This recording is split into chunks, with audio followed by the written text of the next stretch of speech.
Hello दोस्तों, स्वागत है आप सभी का आपके अपने यूट्यूब चैनल मैथ्स की नई दुनिया में। दोस्तों, आज के इस वीडियो में हम बात करेंगे क्लास 10 एनसीईआरटी साइंस का चैप्टर नंबर दूसरा, जिसका नाम है अम्ल, क्षार एवं लवण। तो इसके पहले, यानी कि इस वीडियो से पहले हमने दो वीडियो पढ़ा है। दो वीडियो, आज मेरा यह वीडियो नंबर इस चैप्टर का तीन है। तीन है जिसमें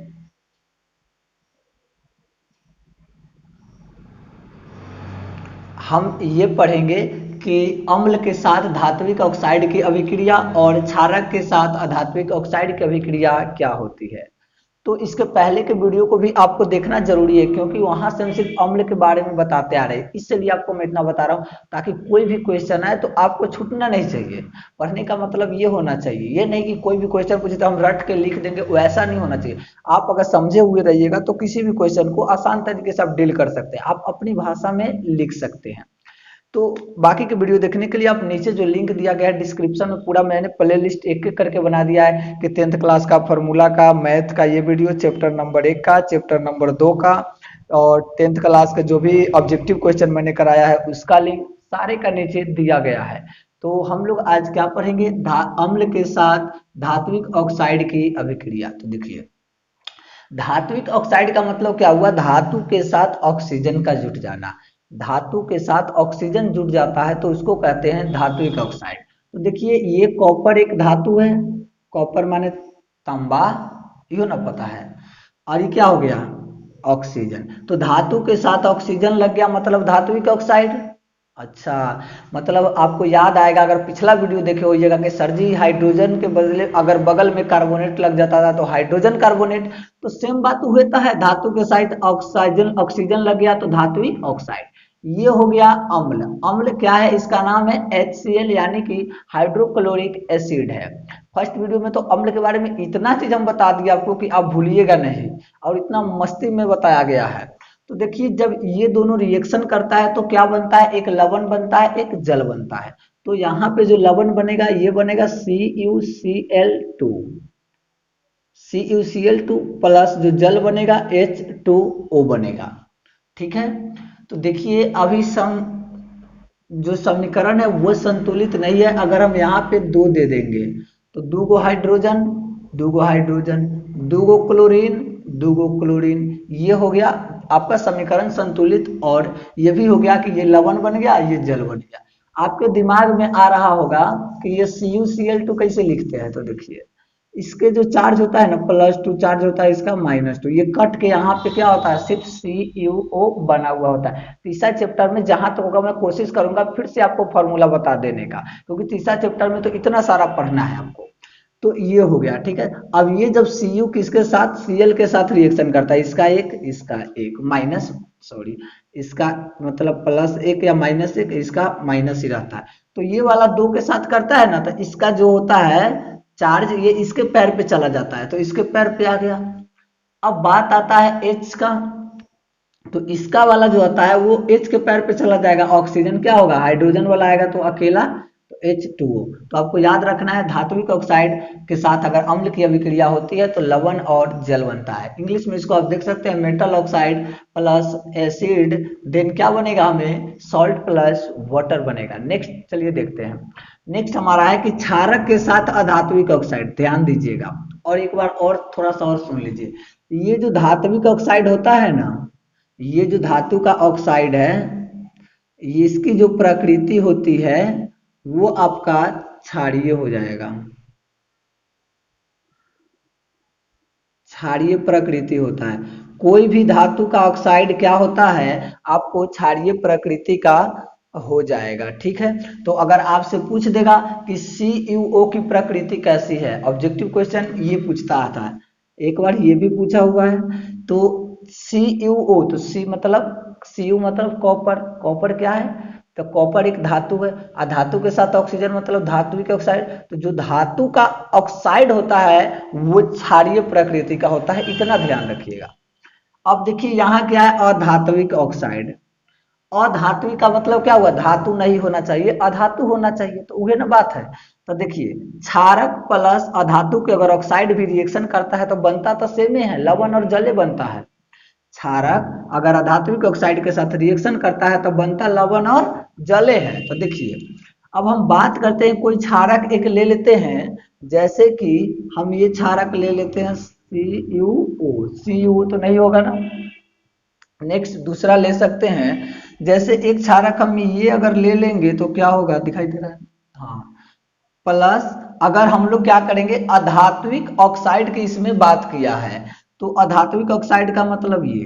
अब कहिएगा हो मास्टर साहब अधात्विक ऑक्साइड कैसे है, कह सकते हैं, क्योंकि ऑफलाइन क्लास में हमारे तो ऐसे ऐसे स्टूडेंट पढ़ते हैं, क्या बताए आपको, बड़ा मजा आता है। कभी आपको भी मौका मिलेगा तो हमारे ऑफलाइन क्लास में कोशिश कीजिएगा आने का, या हम एक दिन लाइव चला के ही बता देंगे कि कितना कैसे कैसे हमारे स्टूडेंट नमूने लोग सब हैं।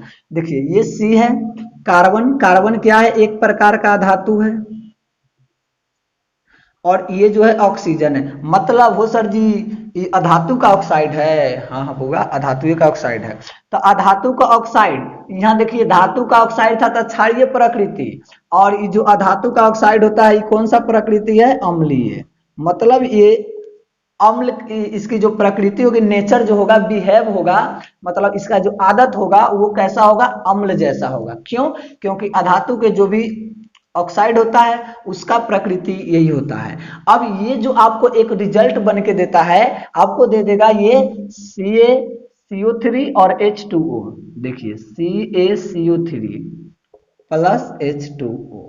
CaCO3 एक प्रकार का लवण है। जब इसके बाद वाले वीडियो में पीएच आएगा, पीएच के बाद वाला जो वीडियो आएगा उसमें लवण बनाना ही हम आपको सिखाएंगे, उसका उपयोग बताएंगे।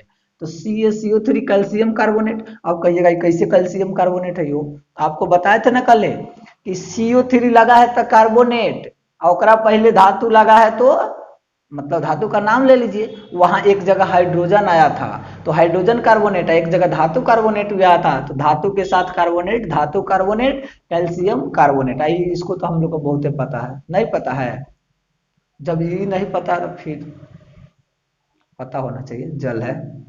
देखिए अब ये हो गया अधातु, तो आप समझ गए कि यदि कोई अम्ल धातु का ऑक्साइड के साथ रिएक्शन करता है तो लवण और जल बनाता है, लेकिन अगर कोई क्षारक भी अधातु के साथ रिएक्शन करता है तो यही बनाता है, ध्यान रखिएगा। उसमें अम्ल धातु के साथ करता है, ये अधात्विक ऑक्साइड, उसके साथ ऑक्सीजन लगा हुआ रहना चाहिए, ना लगेगा तो ना होगा, तो फिर हल्ला गुल्ला मारपीट हो जाएगा। पढ़ाइए शांत से। चलिए अब इसके आगे हम लोग कुछ देख लेते हैं।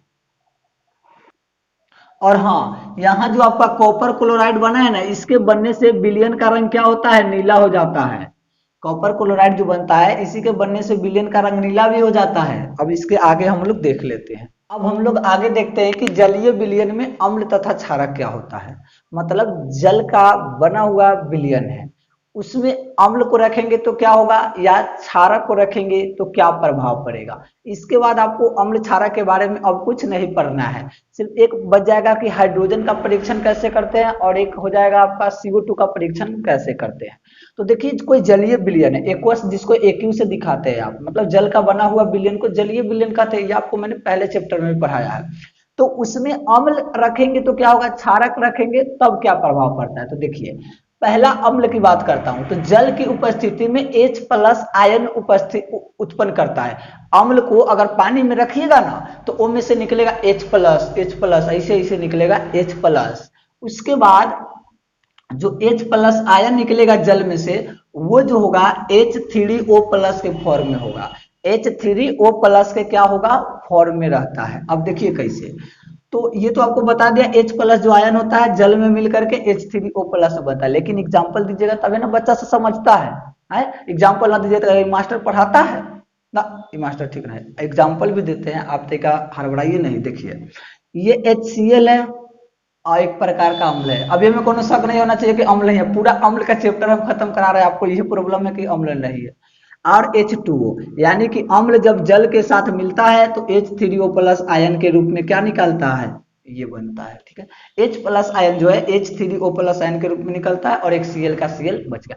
अब तो बात हो गया अम्ल हट गया, अब आते हैं हम लोग क्षारक की बात, कि क्षारक को अगर जलीय विलयन में डालेंगे तो क्या निकलेगा। इसमें तो कुछ नहीं है, यहाँ ना निकल रहा है। देखिए क्षारक को अगर जल की उपस्थिति में रखते हैं तो OH माइनस आयन देगा। OH माइनस आयन देगा। यहाँ H प्लस दिया था, यहाँ OH माइनस देगा। यहाँ जो H प्लस दिया था वो H3O प्लस में दिया था, जबकि ये क्या देगा आपको, कहाँ गया, इधर है, OH माइनस में दे देगा। तो देखिए इसका एग्जाम्पल, अगर सोडियम हाइड्रोक्साइड को जल के साथ मिलाते हैं तो सोडियम अलग, OH माइनस और N अलग। इनमें कोनो दुख तकलीफ नहीं होना चाहिए, क्या आसान है, तो इनमें का दुख तकलीफ है। अब सावधानी देखिए भाई साहब, जब जब आप जल और अम्ल को मिलाइएगा तो थोड़ा सावधानी रखिएगा। सावधानी जैसे जानते हैं ना कि आग में पेट्रोल डालना है तो सावधानी रख रहा था, आग यहाँ तरह ले पेट्रोल डाल, पता चलेगा क्या हुआ कि मतलब जो आपका मुंह उजला था, जो क्रीम पाउडर लगाए हुए तो पूरा का पूरा सत्यानाश हो जाएगा। इसीलिए तो सावधानी रखिएगा। देखिए इसको जब रखते हैं ना तो इसको धीरे धीरे मिलाना चाहिए। आप जल में अम्ल डालिए या क्षारक, उसको आराम से कांच के रड से, मतलब कांच का शीशे का रड से आराम आराम से धीरे धीरे क्या कर हिला, ज्यादा भी नहीं हिलाना है, क्योंकि ये जो होता है उष्माक्षेपी होता है और आपको क्या कर सकता है, हानिकारक आपके लिए हो सकता है। ये जो प्रोसेस होती है बहुत ही उष्माक्षेपी होता है, मतलब बहुत उष्मा छोड़ेगा आपको। मतलब अगर उसके आसपास, अगर मान के यहाँ पे है, हम बात थोड़ा सा वो कल्पना कीजिए कि यहाँ पर है, अगर मान ली यहाँ पे हम रखेंगे तो इसका उष्मा जो छूटेगा हमें मुंह पे हिलने लगेगा, तो मुंह का तो पूरा का पूरा जो है मेरा शक्ल खराब हो जाएगा, फिर ध्यान से पढ़ाएगा कौन। तो यही लिए तरीका दूर रह के अपने लाइफ को बचाना है, क्योंकि लाइफ में बहुत कुछ करना है। अभी तो हम लोग 10th का एग्जाम दे रहे हैं, एक बाद इंटर के देंगे, BA का देंगे, फिर MA का देंगे, फिर PhD करेंगे, बहुत पढ़ना है अभी।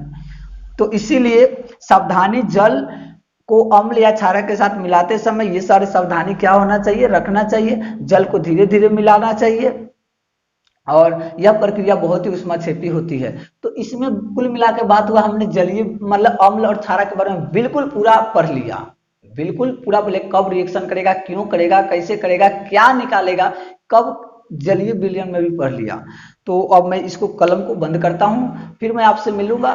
पहले 1 मिनट, वीडियो को लाइक कीजिए, शेयर कीजिएगा, जितने भी स्टूडेंट आपके जान पहचान होंगे उनको शेयर कीजिएगा। कल जो आपका आएगा पीएच वैल्यू, जो आप केमिस्ट्री में पूछो, जाने चाहे न जाने, लेकिन लड़का सब यहाँ जो हम जहाँ पे पढ़ाते हैं वहां का लड़का का, सर जी एथेन मेथेन ब्यूटेन पेंटेन कहिए आएगा।